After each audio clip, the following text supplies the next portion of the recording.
Assalamualaikum warahmatullahi wabarakatuh. Sahabat Al-Quran, jumpa lagi di channel ini. Kali ini kita akan membahas tentang mad lazim kalimi, perbedaan antara yang mukhaffaf dan musaqqal. Sebab kalau dibahas terpisah kadang-kadang ada yang ragu, maka kali ini kita bahas bersamaan antara yang mukhaffaf dengan yang musaqqal. Sahabat Al-Quran, mad lazim kalimi terdiri dari 3 kata. Mad, yakni memanjangkan. Lazim artinya wajib. Kalimi artinya kalimat dalam bahasa Arabnya atau kata dalam bahasa Indonesianya. Mukhaffaf artinya ringan, sementara musaqqal artinya berat. Jadi, mad lazim kalimi itu ada artinya adalah sebuah mad yang dibaca panjang dan sifatnya wajib, dan itu ada dalam sebuah kalimat atau dalam sebuah kata. Jadi dalam sebuah kata itu ada yang dipanjangkan dan sifatnya wajib. Nah, di antara yang kalimi, yang kalimat ini atau kata dalam bahasa Indonesia kita, ada yang ringan dan ada yang berat membacanya. Nah, kenapa ringan dan kenapa berat?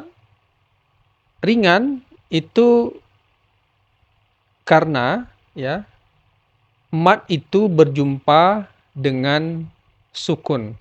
Jadi dia dibaca ringan. Sementara berat atau musaqqal adalah ketika mad berjumpa dengan tasydid.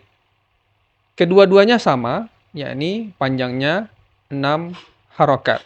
Nah, sekarang kita lihat perbedaannya.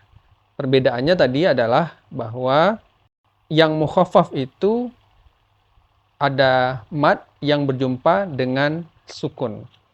Kita ambil contohnya adalah yakni al-an.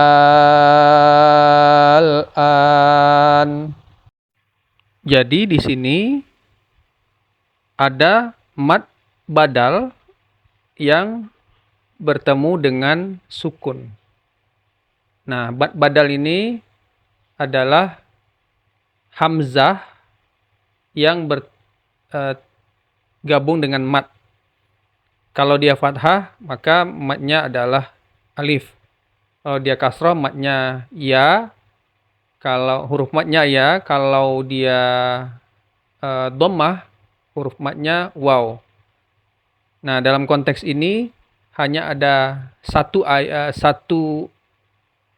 bentuk ya.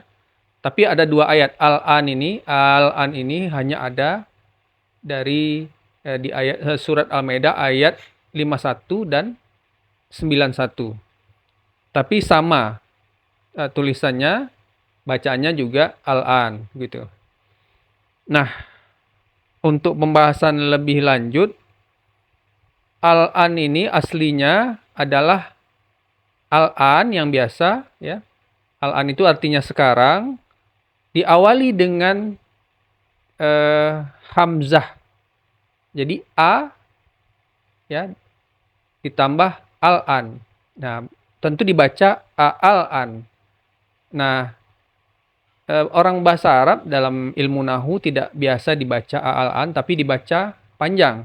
Nah, itu yang disebut dengan mad badal. Jadi misalnya amanu. Nah, kalau amana, jadi ada yang di mad badalkan jadi panjang a-nya amana atau amanu. Nah, ketika a yang mad badal ini bertemu dengan sukun ya, maka dia bukannya menjadi pendek tetapi malah dipanjangkan untuk membedakannya dengan yang hilang matnya. Jadi kalau di tempat lain bisa jadi mat yang bertemu dengan sukun, maka mat itu akan hilang. Jadi dibaca satu harakat saja karena hilang bertemu dengan sukun. Tapi dalam konteks mad wajib, mad lazim kalimi mukhaffaf ini, maka justru dipanjangkan menjadi 6 harokat. Maka yang awalnya al-an, kemudian ditambah al-an, artinya apakah sekarang, a itu artinya apakah, kemudian dia menjadi bukan dibaca al-an, tetapi dibaca al-an, begitu. Nah, karena dia bertemu dengan sukun, maka ini disebut mad lazim kalimi mukhaffaf. Nah, ini berbeda dengan yang musaqqal. Mad lazim kalimi musaqqal terjadi ketika mad bertemu dengan tasydid. Ya, contohnya adalah waladdallin. Ya. Do panjang, ya, do panjang bertemu dengan tasydid. Karena bertemu dengan tasydid, maka dia berat diucapkan, maka disebut musaqqal.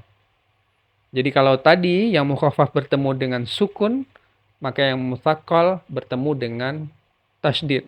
Panjangnya sama, 6 harokat, dan dibaca wajib. Hukumnya wajib dibaca 6 harokat. Waladdallin. Ya, begitu ya. Sahabat Al-Quran, demikian saja. Assalamualaikum warahmatullahi wabarakatuh.